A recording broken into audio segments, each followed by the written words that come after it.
এই লোকটা আকাশের দিকে হাত তুইলা বলে, আল্লাহ, তোমার এই বান্দা আমারে গরিব মনে করতাছি, কিছু দিরহাম দাও না, হাদিয়া তোহফা বিতরণ করার জন্য দাও। এই কথা বইলা উপরের দিকে হাতটা তুইলা মুট করছে। মুট করার সাথে সাথে হাতটা নিচে নামাইছে, আর দেখে যে দিরহামের থলে হাতের ভিতরে আছে, দিরহামের থলে আছে হাতের ভিতরে। কারোর কাছ থেকে যদি নিতেই হয় তাহলে তোমার হাত থেকে কেন নিব? কারোর অনুগ্রহ যদি নিতেই হয় তোমার কাছ থেকে কেন নিব? আমার উপরে দয়া মায়া করনে ওয়ালা আমার মালিক আল্লাহ তো তোমার চাইতে আমার বেশি কাছে। যদি দরকার হয়ে যায় তাহলে তার কাছে চাইব, আল্লাহর কাছ থেকে চাই নিব। তোমার কাছে তো চাওয়ার দরকার নেই, তোমারে আরো কিছু হাদিয়া দিলাম, নাও এগুলো বিতরণ করো। জানো আমি পায়ে হাইটা কেন যাইতেছি? মনে বড় স্বাদ, পায়ে হেঁটে আকাবিরদের অনুসরণ করে করে হজ্জে বাইতুল্লাহতে কাবায় যাব। যত কদম বেশি বাইতুল্লাহ যাইতে আমি হাঁটবো, অত বেশি নেক লইয়া আমি আল্লাহর আদালতে দাঁড়াবো। নেকি বেশি কামাই করার জন্য পায়ে হাঁটতাছি, দারিদ্রতার কারণে পায়ে হাঁটতাছি না। যেমন আল্লাহর রাসূল সাল্লাল্লাহু আলাইহি ওয়াসাল্লাম কখনো কখনো মাসের পর মাস নবীজির ঘরের চুলায় আগুন জ্বলতো না। এটা ঐচ্ছিক দারিদ্রতা, আল্লাহর রাসূলের শান্ত এটা। নবীজি যদি আল্লাহকে বলেন, ওগো আল্লাহ, উহুদ পাহাড় আমার জন্য স্বর্ণ বানায় দেন, আল্লাহর রাসূল বলেন, আমি যদি বলি আল্লাহ উহুদ পাহাড় সোনা বানায় দেন, তো আল্লাহ উহুদ পাহাড় স্বর্ণ বানায় দিবেন।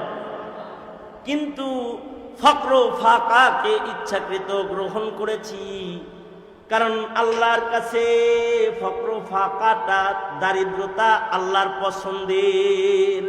ইবনুল হাজার আসকালানী রহমাতুল্লাহি আলাইহি তাহজিবুত তাহজিবের ভেতরে এক মুহাদ্দিসের বর্ণনা রেখেছেন। এই মুহাদ্দিস সাহেবের মুখের জিকিরের পাওয়ার কিরকম ছিল? মুহাদ্দিস, বড় মুহাদ্দিস। তো ওনার জিকিরের পাওয়ার লিখতে গিয়ে উনি লেখেন,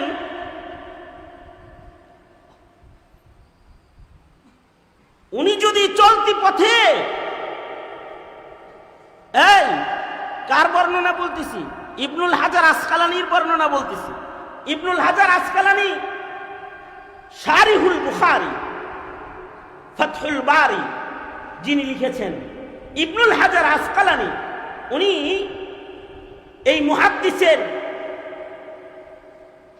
জবানের হালাত, আল্লাহর সাথে তার সম্পর্কের হালাত বর্ণনা করতে গিয়ে বলেন যে এই মুহাদ্দিসের যদি খিদা লাগতো, খিদা, আর যদি উনি রাস্তার থেকে কঙ্কর উঠায় হাতে লয়ে যদি আল্লাহর নামের তসবিহ পড়ে ফেলতো, তো আল্লাহ তাআলা উনার হাতের কঙ্করকে খেজুর বানায় দিত সাথে সাথে। তারপরে উনি খাইতো, উনার ক্ষুধা মিটা যেত। হ্যাঁ,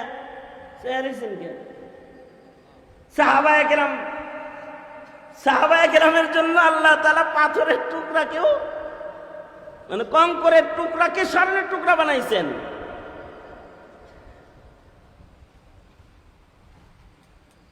চাক্কি ঘুরাইছে, অটোমেটিক আটা বাইর করছেন। কে বাইর করছেন? আল্লাহ তাআলা বাইর করছেন। এই বুজুর্গ হলো, উনি যদি কঙ্কর হাতে লইতেন, তে ওই কঙ্করটাকে আল্লাহ তাআলা খাওয়ার জন্য খেজুর বানায় দিতেন। সাহাবীদের জীবনে এমনটি আছে, যেমন হযরত আবু হুরায়রা রাদিয়াল্লাহু আনহু, তিনি 2 যুগ পর্যন্ত, হযরত উসমানের শাহাদাত পর্যন্ত কুদরতি খেজুর খাইছেন। কোনো দিন খাবারের কষ্ট ওনার করতে হয় নাই, কারোর কাছে সওয়াল করে কিছু খাইতেও হয় নাই। খিদা লাগলে আল্লাহর রাসূল কিছু খেজুর হাদিয়া দিছিল, যেটা একটি থলের ভেতরে তিনি কোমরে রেখেছেন। হযরত উসমানের যুগ পর্যন্ত উনি খিদা লাগলেই কোমর থেকে খেজুর বের করে খাইতেন, আবার রাখতেন। খেজুর দিয়ে আবার থলে ভরপুর হয়ে যেত, মেহমান আসলে খাওয়াইতেন, নিজে খাইতেন, আবার কবরে রাখবো, তার মানুষ না। অথবা তাদের শব্দ উচ্চারণও সুন্দর না, কিন্তু তাদের মুখটা মকবুল মুখ, মুস্তাজাবুদ দাওয়া জবান। তো হজ্জে বাইতুল্লাহতে যাইতেছে পায়ে হাইটা, ওনার পাশ দিয়েই আর এক বুজুর্গ হজ্জে বাইতুল্লাহতে যাইতেছে ঘোড়ার পিঠে সওয়ার হয়ে, ঘোড়ার পিঠে সওয়ার হয়ে যাইতেছে। ইহরামের কাপড় পরা দেখা মনে হয় যে উনিও হজ্জে বাইতুল্লাহতে যাইতেছেন পায়ে হাইটা, কিন্তু উনি দিন তারিখ মিল করে দেখে এই যেখানে উনি পায়ে হাঁটতাছে এই জায়গার থেকে আরাফা পর্যন্ত পায়ে হাইটা যাইতে যাইতে ওনার আরাফা পাবে কিনা সন্দেহ আছে। এরকম একটা সন্দেহ ওনার দিলের ভেতরে আছে, কিন্তু ওনার সওয়ারিতেও জায়গা নাই তাকে উঠায়া একরাম করার। সে নিজে সামান সহ সওয়ারি চড়ে সে হজ্জে বাইতুল্লাহতে যাইতেছে। তো রাস্তা চলতে চলতে চলতে চলতে কিছু দূর যাওয়ার পরে একটা পশু বিক্রির বাজার পড়ছে। পশু বিক্রি, ঘোড়া বেচে, উট বেচে, এরকম একটা বাজার মিলছে। এই বাজারের কাছে যখন অতিক্রম করতেছে তখন উনি চিন্তা করলেন, এ পাইছি রে, এইখানে দাঁড়াই, ওই আল্লাহর বান্দা আসুক, তাকে কিছু টাকা হাদিয়া দিব, সে যেন একটা ঘোড়া কিনা যায়, তাহলে আরাফাটা পেয়ে যাবে। আমি নয় হজের সফরে খাবার একটু কষ্টও করলাম, একটা মানুষের হস্ত হয়ে যাবে। এইখানে দাঁড়ায় রয়েছে, পায়ে হাইটা হাইটা ওই আল্লাহর বান্দা এই বাজার পর্যন্ত আসছে। আসছে পরে উনি এই আল্লাহর বান্দাকে বলে কি, ইহরামের হালাত দেখে মনে হয় আরাফায় যাইতেছেন, মুখে তালবিয়া আছে, লাব্বাইক পড়তেছেন, হজে যাইতেছেন মনে হয়। হ্যাঁ, হজে যাইতেছি। তো যেই গতিতে মরুভূমিতে হাইতে যাইতেছেন, আরাফার গন্ধ পাইবেন কিনা সন্দেহ আছে। যাইতে যাইতে আরাফা শেষ হয়ে যাবে। তা আপনি একটা কাজ করেন, আপনাকে আমি এই যে দিরহামগুলা হাদিয়া দিলাম, এই বাজার থেকে আপনি একটা ঘোড়া অথবা একটা সওয়ারি খরিদ করে আরাফায় চলেন, একসাথে যাই, তো আরাফা পাওয়াটা নিশ্চিত হয়ে যাবে, কারণ আমার এই ঘোড়ায় দুইজন বসা সম্ভব না। তো এই লোকটা বলে, তুমি আমার টাকা সারতেছো কি লেগে? পায়ে হাঁটতেছি দেখে গরিব লাগতেছে আমার। মানে আমি যে পায়ে হাইটা যাইতাছি এর লেগে কি আমার গরিব গরিব লাগে নাকি তোমার? হ্যাঁ, তাই তো মনে হয়।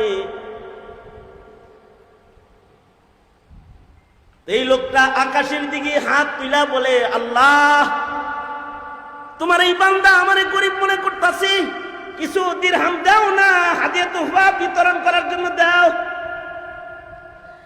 এই কথা বইলা উপরের দিকে হাতটা তুইলা মুট করছে। মুট করার সাথে সাথে হাতটা নিচে নামাইছে, আর দেখে যে দিরহামের থলে হাতের ভিতরে আছে, দিরহামের থলে আছে হাতের ভিতরে। কারোর কাছ থেকে যদি নিতেই হয় তাহলে তোমার হাত থেকে কেন নিব? কারোর অনুগ্রহ যদি নিতেই হয় তোমার কাছ থেকে কেন নিব? আমার উপরে দয়া মায়া করনে ওয়ালা আমার মালিক আল্লাহ তো তোমার চাইতে আমার বেশি কাছে। যদি দরকার হয়ে যায় তাহলে তার কাছে চাইব,